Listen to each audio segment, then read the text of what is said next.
सबकी हालतें तकरीबन ऐसी होती हैं।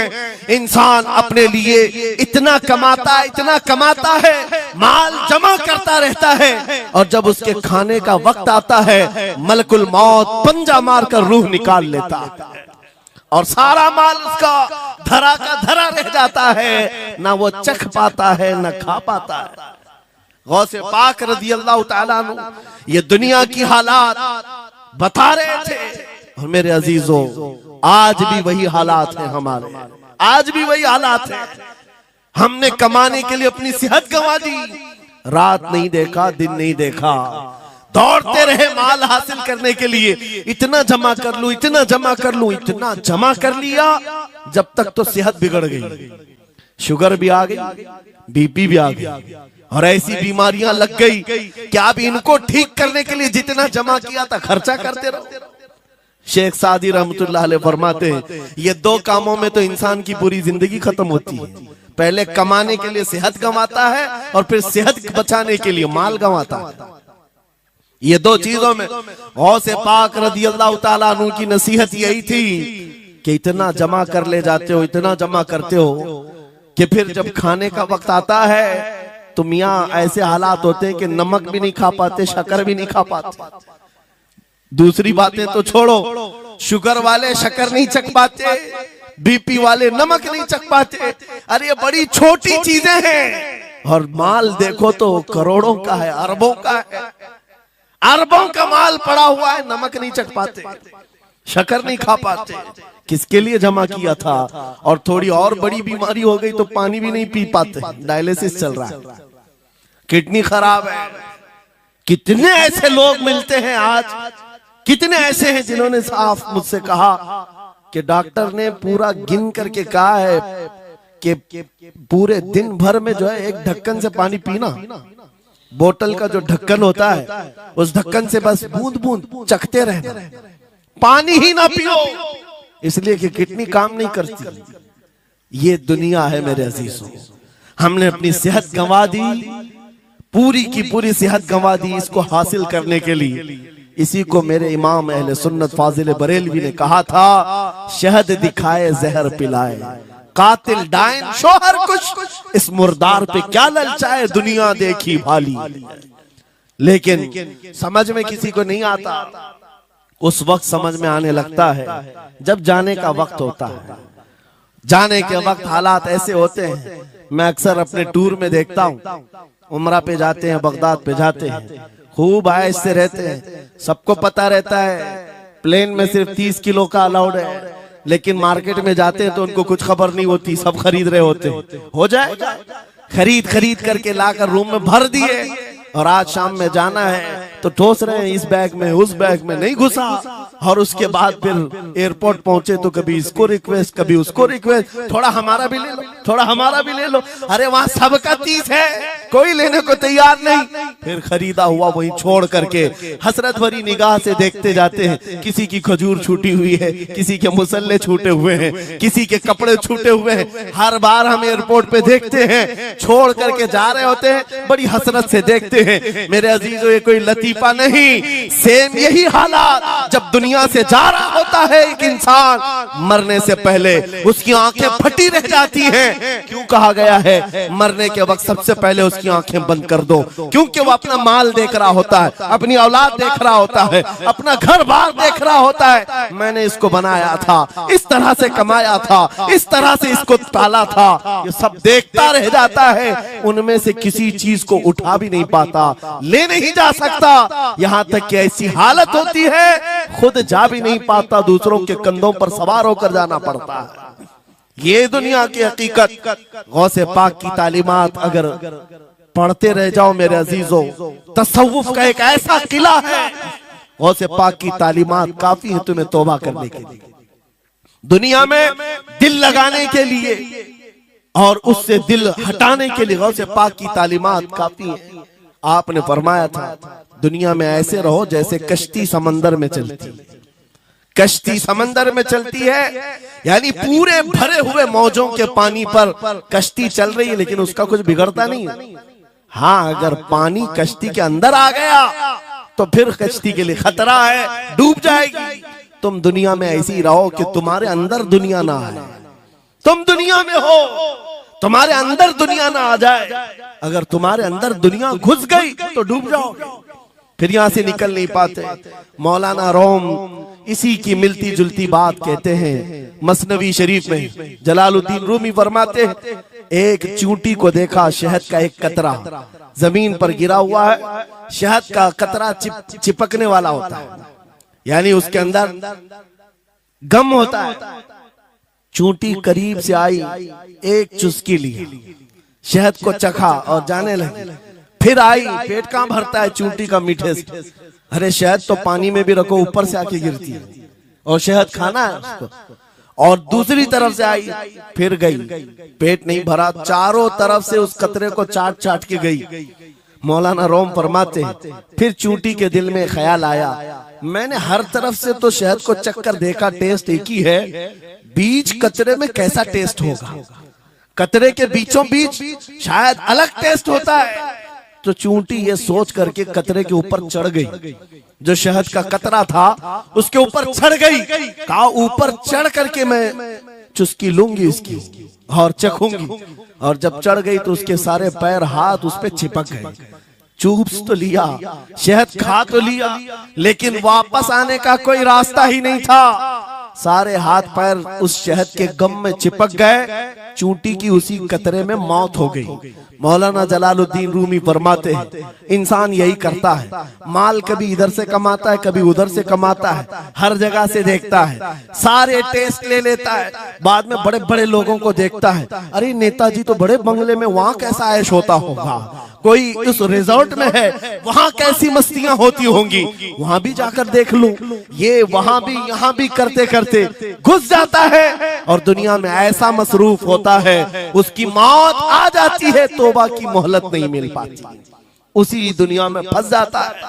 मेरे अजीजों, गौसे आजम की तालीमात ये हैं, दुनिया में ऐसे रहो जैसे कश्ती समंदर में रहती है, तुम्हारे अंदर पानी ना आने पाए। अगर तुम्हारे अंदर आ गया तो डूब जाओगे। इन तालीमात पर अमल करते हुए आज हम हालात देख सकते हैं। जितनी चीजें ने हमें बिगाड़ा है आज, वो दुनिया की मोहब्बत है, वो दुनिया की मोहब्बत है। मेरे आका सल्लल्लाहु अलैहि वसल्लम का एक फरमान मैं सुनाता हूँ, अबू दाऊद शरीफ की हदीस है। वो आज के जमाने में अगर मैं आपके सामने बयान करूं तो ऐसा लगे हमारे लिए ही बयान हुआ है। रसूल करीम सल्लल्लाहु अलैहि वसल्लम फरमाते हैं, यूशकु अन तदाअ अलैकुमुल उमम कमा तदाअल अकिलतु इला क़ुसअतिहा। करीब एक जमाना तुम पर आएगा, तुम देखोगे कि सारी जमातें मेरी उम्मत पर टूट पड़ेंगी, ऐसे टूट पड़ेंगी जैसे भूखा बर्तन पे झपटता है। भूखा आदमी जैसे बर्तन पे झपटता है, ऐसे मेरी उम्मत पर सारी कौमें झपट पड़ेंगी। आज वही तो हालात है, आज वही हालात है। सबका टारगेट हम ही है, सबका निशान हम है। सहाबा ने पूछा उस वक्त, यौमइदिन नहनु मिन क़िल्लतिन या रसूल अल्लाह, ऐ अल्लाह के रसूल, उस जमाने में हमारी तादाद कम होगी, ऐसा क्यों होगा कि सारे लोग हम पर झपट पड़ेंगे? नबी पाक फरमाते हैं, वलाकिन्नकुम कसीरून, नहीं, तुम तो बहुत ज्यादा होंगे उस वक्त, गौसाअन का गौसा इस्साइल, लेकिन तुम्हारी हालत समंदर के झाग की तरह होगी। यानी समंदर का कफ झाग जो होता है हवाओं से उड़ जाता है, तुम्हारी हालत ऐसी होगी। तादाद तो बहुत होगी, लेकिन छोटी छोटी चीजों से बिलबिला करके भागने वाले लोग, ये प्यूरिटी नहीं रह जाएगी।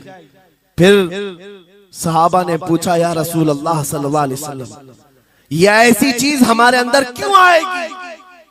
मेरे आका फरमाते हैं, वजह दो ही होगी, दो चीजें जब तुम्हारे दिल के अंदर आ जाए तो अल्लाह ताला तुम्हारे दिलों से, तुम्हारे दिलों के ऊपर काफिरों का, दुश्मनों का रौब डाल देगा। तुम डरते डरते जीने लग जाओगे, खौफ के आलम में जीने लग जाओगे।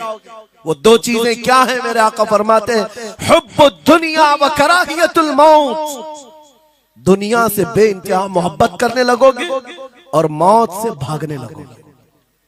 मौत से तुम्हें नफरत हो जाएगी, डरने लग जाओगे। ये दो चीजें जब तुम्हारे अंदर आ जाए, तुम्हारे दिलों पर काफिरों का रौब डाल दिया जाएगा, दुश्मनों का खौफ डाल दिया जाएगा। क्या ये दो चीजें आज हमारे अंदर आ गई है नौजवान? दुनिया में ऐसे मस्त हो गए, हर एक को अपनी मसलहत है। मेरी दुकान कैसे चलेगी, मेरा बिजनेस कैसे चलेगा। मौलाना तो तकरीर करते हैं, ये बोलते हैं इनको कुछ हो गया, हमारे बच्चों का क्या होगा। ये सारी मसलहतों की बातें मैं सुन सुन करके पक गया हूं। बहुत सारे लोगों को तो ये लगता है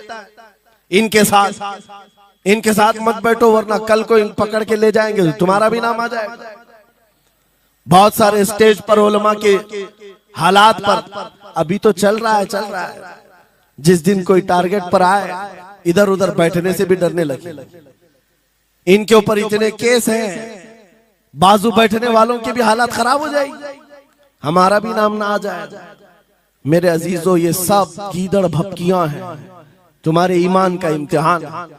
मैं तो यही कहता हूं हमारे साथ कोई मामला नहीं। वही बात मैं कहता हूं जो अकबर इलाहाबादी ने कहा था, रकीबों ने रिपोर्ट लिखवाई है जा जा के थाने में कि अकबर नाम लेता है खुदा का इस जमाने में। यही रिपोर्ट लिखवाते हैं जा जा करके। हमारी भी जहां रिपोर्ट लिखी हुई होगी बात यही होगी कि ये रसूलुल्लाह का नाम लेता है और उनके नाम पर लोगों को बात करता है, यही रिपोर्ट होगी। और इस बारे में हम कभी डरते नहीं। मैं आपको बताऊं उत्तर प्रदेश में वहां के हालात तो पता है, बिल्डोजर की हुकूमत चलती है। लेकिन मेरे अजीजों, एक मौलाना साहब ने कहा आपके साथ जलसे में बैठकर मैं लब्बैक लब्बैक के नारे लगा रहा था, दूसरे दिन मुझे थाने बुला लिया और फिर मुझे बहुत ज्यादा मामलात हो गए। कहा कि मौलाना तुम ही नारे लगा रहे थे। आप लोग ना डरे इंशाअल्लाह। यहां पर तो उन्होंने मुझसे कहा, मैं कहा क्या हुआ, फिर कुछ हुआ? कहा मुझसे कह रहे थे केस हो जाएगा, हालात बिगड़ जाएंगे, खराब हो जाएंगे। मैंने कहा फखर करो मौलाना इस बात पर, दुनिया चोरी करके थाने जाती है और तुम नबी का नाम लेकर जा रहे हो। कौन सा मसला है? बात सिर्फ इतनी है मेरे अजीजों, हम बोलते रहेंगे उस वक्त तक जब तक अल्लाह तबारक व तआला ने जुबान रखी है। नबी पाक की अजमत और नबी पाक की शरीयत और औलिया उम्मत की मिदहत बयान करना जुर्म है। यह जुर्म हम 1000 बार करें, अगर ये जुर्म है 1000 बार करें, बल्कि हम दार पर भी, फांसी के फंदे पर भी ये जुर्म करेंगे। क्योंकि हमारे असलाफ ने हमें ये बताया है जो जान मांगो तो जान दे दें, जो माल मांगो तो माल दे दें, मगर ये हमसे कभी ना होगा नबी का जाहो जलाल दे दे।